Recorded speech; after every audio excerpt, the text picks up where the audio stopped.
शांति। आज 22 फरवरी 2022 की बाबा की साकार मुरली है। मुरली के महावाक्य हैं, मीठे बच्चे, तुम सबको सच्ची गीता सुनाकर सुख देने वाले सच्चे सच्चे व्यास हो। तुम्हें अच्छी तरह पढ़कर सबको पढ़ाना ही सुख देना है। प्रश्न है, सबसे ऊंची मंजिल कौन सी है जिस पर पहुंचने का तुम पुरुषार्थ करते हो?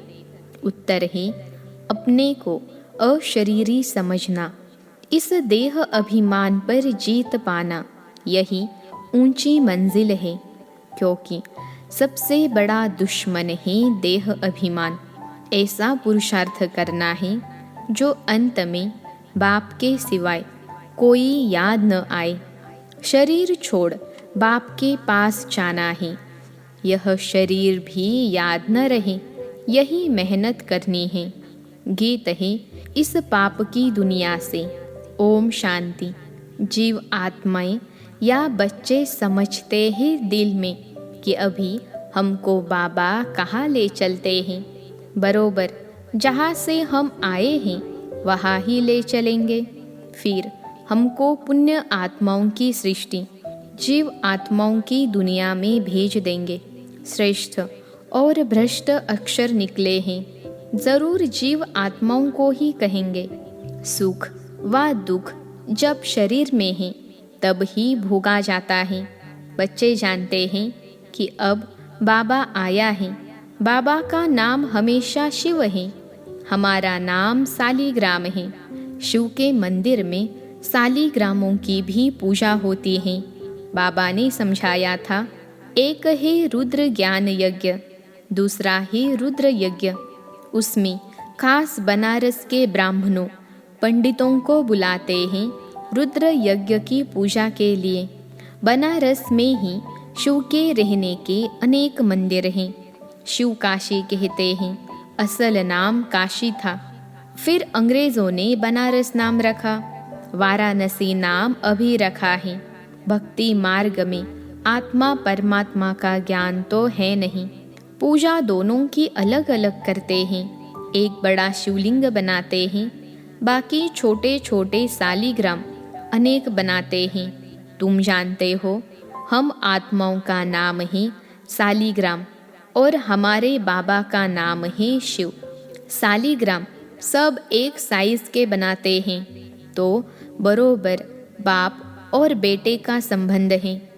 आत्मा याद करती रहती है, हे परमपिता परमात्मा। हम परमात्मा नहीं हैं, परमात्मा हमारा बाबा है।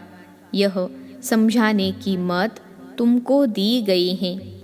दिन प्रतिदिन तुमको श्रीमत मिलती रहती है कि कोई को भी पहले बाप का परिचय दे, वर्षा दिलाना है। पहले तुमको सिद्ध करके समझाना है कि वह निराकार बाप है। यह प्रजापिता साकार है। वर्षा निराकार से मिलता है। अब बाप समझाते हैं, मेरा एक ही शिव नाम है, दूसरा कोई मेरा नाम नहीं। सभी आत्माओं के शरीर के नाम अनेक है। मेरा कोई शरीर है नहीं। मैं सुप्रीम सोल हूँ। बाबा पूछते हैं, बच्चे, तुम्हारा सबसे बड़ा दुश्मन कौन है? जो सयाने होंगे वह कहेंगे, देह अभिमान सबसे बड़ा दुश्मन है, जिससे ही काम की उत्पत्ति होती है। देह अभिमान को जीतने में बड़ी मुश्किलात होती है। देही अभिमानी बनने में ही मेहनत है। जन्म जन्मांतर तुम देह के संबंध में चले हो। अब जानते हो, बरोबर मैं आत्मा अविनाशी हूँ, जिसके आधार से यह शरीर चलता है। रिलीजियस माइंडेड जो भी हैं वह समझते हैं कि हम आत्मा हैं, देह नहीं है। आत्मा का नाम एक ही रहता है। देह के नाम बदलते हैं। आत्मा एक शरीर छोड़ दूसरा लेती है। हमको बाप कहते हैं, तुमको चलना ही पुण्य आत्माओं की दुनिया में। यह है पाप आत्माओं की दुनिया। भ्रष्टाचारी रावण बनाते हैं, 10 शीश वाला कोई मनुष्य नहीं होता, परंतु इस बात को कोई नहीं जानते। सभी रामलीला आदि में पार्ट लेते रहते हैं। सब एक मत भी नहीं है। कोई कोई इन सब बातों को कल्पना समझते हैं, परंतु यह नहीं जान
ही पाएंगे। अपनी दिल से पूछो, हम श्रीमत पर चल रहे हैं। अपने को मियाँ मिट्ठू नहीं समझना है। अब अपने से पूछो तो जैसे यह ब्रह्मा सरस्वती श्रीमत पर चलते, हम ऐसे चल रहे हैं, पढ़कर और पढ़ाते हैं, क्योंकि तुम सच्ची सच्ची गीता सुनाने वाले व्यास हो। वह व्यास नहीं जिसने गीता लिखी है। तुम इस समय सुखदेव के बच्चे, सुख देने वाले व्यास हो। सुखदेव शिव बाबा गीता का भगवान है। तुम उनके बच्चे व्यास हो, कथा सुनाने वाले। यह स्कूल है। स्कूल में बच्चे की पढ़ाई से नंबर का मालूम पड़ जाता है। वह है प्रत्यक्ष, यह है गुप्त। यह फिर बुद्धि से जाना जाता है कि हम किस लायक हैं, किसको पढ़ाने का सबूत मिला है। बच्चे लिखते हैं, बाबा फलाने ने हमको ऐसा तीर लगाया जो हम आपके बन गए।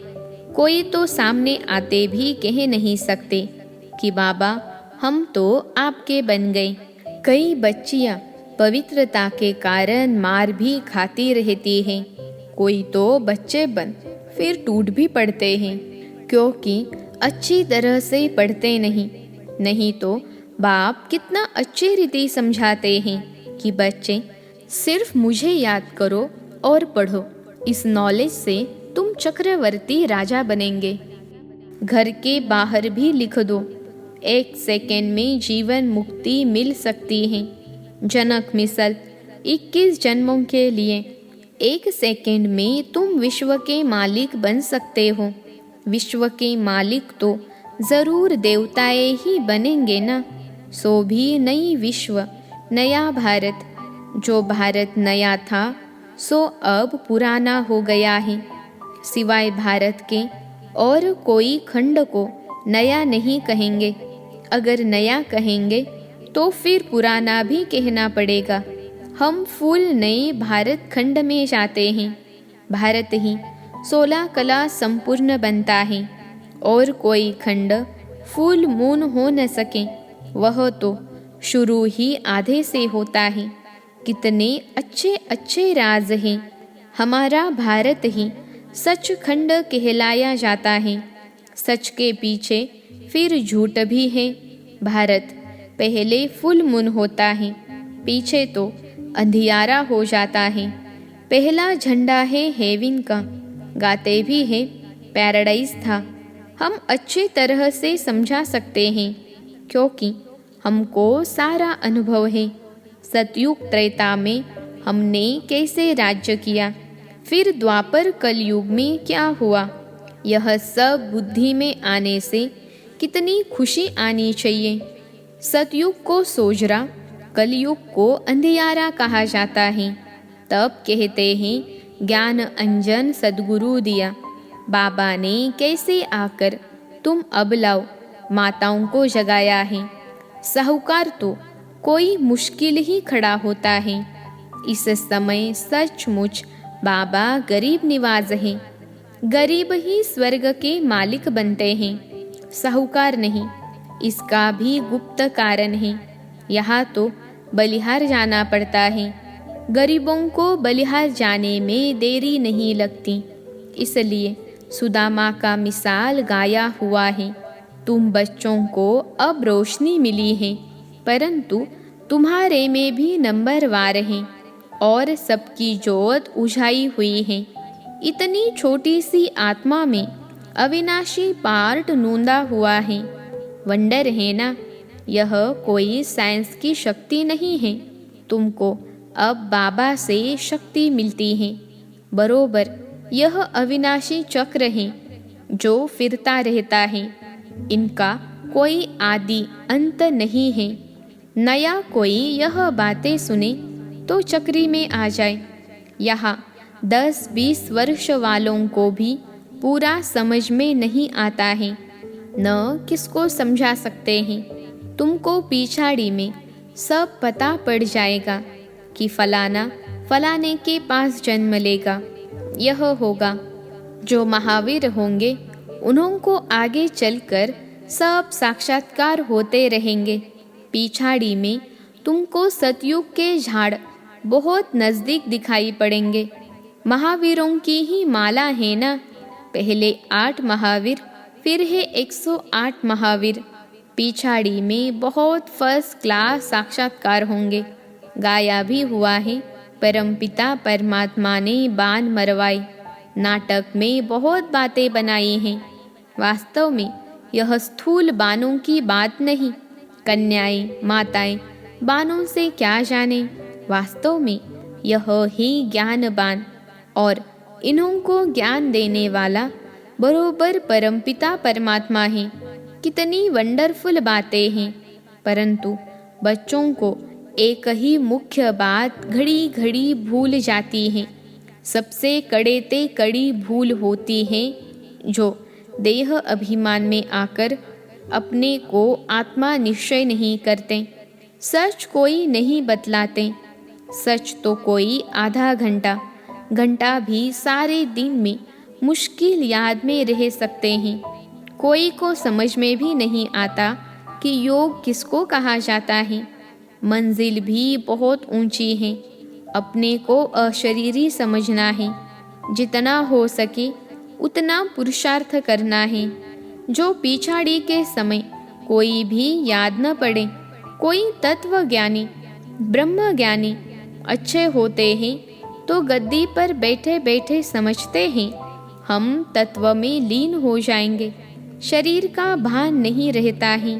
फिर जब उनका शरीर छूटता है तो आसपास सन्नाटा हो जाता है। समझते हैं कोई महान आत्मा ने शरीर छोड़ा है। तुम बच्चे याद में रहेंगे तो कितनी शांति फैलाएंगे। यह अनुभव उन्हों को होगा जो तुम्हारे कुल के होंगे। बाकी तो मच्छरों सदृश मरने वाले हैं। तुम्हारी प्रैक्टिस हो जाएगी अशरीरी होने की। यह प्रैक्टिस तुम यहाँ ही करते हो। वहाँ सतयुग में तो आत्मा एक शरीर छोड़ दूसरा लेती है। यहाँ तो तुम जानते हो यह शरीर छोड़ बाबा के पास जाना है, परंतु पिछाड़ी में कोई याद न आए, शरीर ही याद न रहे तो बाकी क्या रहा। मेहनत है इसमें। मेहनत करते करते पिछाड़ी में पास होकर निकलते हो। पुरुषार्थ वालों का भी पता तो पड़ता है ना, उनका शो निकलता रहेगा। बांधेली गोपिकाएं पत्र ऐसे लिखती हैं जो कभी छुटेली भी नहीं लिखती। उन्हों को फुर्सत ही नहीं। बांधेलियाँ समझती हैं शिव बाबा ने इन हाथों का लोन लिया है तो शिव बाबा का पत्र आएगा। ऐसा पत्र तो फिर 5000 वर्ष के बाद आएगा। क्यों नहीं बाबा को पत्र रोज लिखें, नैनों से काजल निकालकर भी लिखें। ऐसे ऐसे ख्यालात आएंगे और लिखती है, बाबा मैं वही कल्प पहले वाली गोपिका हूँ। हम आपसे मिलेंगे भी ज़रूर, वर्षा भी ज़रूर लेंगे। योग बल है तो अपने को बंधन से छुड़ाती रहती हैं। फिर मोह भी किसमें न रहे। चतुराई से समझाना है, अपने को बचाना है, तोड़ निभाने के लिए बड़ी कोशिश करनी है। माताएं समझती हैं हम पति को भी साथ ले चले, हमारा फर्ज है उन्हों को समझाना। पवित्रता तो बहुत अच्छी है, बाबा खुद कहते हैं काम महाशत्रु हैं, इनको जीतो। मुझे याद करो तो मैं तुमको स्वर्ग का मालिक बनाऊंगा। ऐसी बच्चियां हैं जो पति को समझा कर ले आती हैं। बांधेलियों का भी पार्ट है। अबलाओं पर अत्याचार तो होते ही हैं, यह शास्त्रों में भी गायन है। कामेशु क्रोधेशु कोई नई बात नहीं है। तुमको तो 21 जन्मों का वर्षा मिलता है, इसलिए थोड़ा कुछ सहन तो करना ही पड़ता है। अच्छा, मीठे मीठे सिखिलते बच्चों प्रति माता पिता बाप दादा का याद प्यार और गुड मॉर्निंग। रूहानी बाप की रूहानी बच्चों को नमस्ते। हम रूहानी बच्चों की सिखिलते रूहानी बाप को याद प्यार, गुड मॉर्निंग और नमस्ते बाबा नमस्ते। धारणा के लिए मुख्य सार। पहली पॉइंट है योग बल से अपने सब बंधनों को काट बंधन मुक्त होना है, किसी में भी मोह नहीं रखना है। दूसरी पॉइंट है जो भी ईश्वरीय डायरेक्शन मिलते हैं उन पर पूरा पूरा चलना है, अच्छी तरह से पढ़ना और पढ़ाना है, मियाँ मिट्ठू नहीं बनना है। आज का वरदान है बाप के प्यार की पालना द्वारा सहज योगी जीवन बनाने वाले स्मृति सो समर्थी स्वरूप भव। बाप के प्यार की पालना द्वारा सहज योगी जीवन बनाने वाले स्मृति सो समर्थी स्वरूप भव। विश्लेषण है सारे विश्व की आत्माएं परमात्मा को बाप कहती हैं, लेकिन पालना और पढ़ाई के पात्र नहीं बनते हैं। सारे कल्प में आप थोड़ी सी आत्माएं अभी ही इस भाग्य के पात्र बनती हो, तो इस पालना का प्रैक्टिकल स्वरूप है सहज योगी जीवन। बाप बच्चों की कोई भी मुश्किल बात देख नहीं सकते। बच्चे खुद ही सोच सोच कर मुश्किल बना देते हैं, लेकिन स्मृति स्वरूप के संस्कारों को इमर्ज करो तो समर्थी आ जाएगी। आज का स्लोगन है सदा निश्चिंत स्थिति का अनुभव करना है तो आत्मचिंतन और परमात्मा चिंतन करो। सदा निश्चिंत स्थिति का अनुभव करना है तो आत्मचिंतन और परमात्मा चिंतन करो। अच्छा, ओम शांति।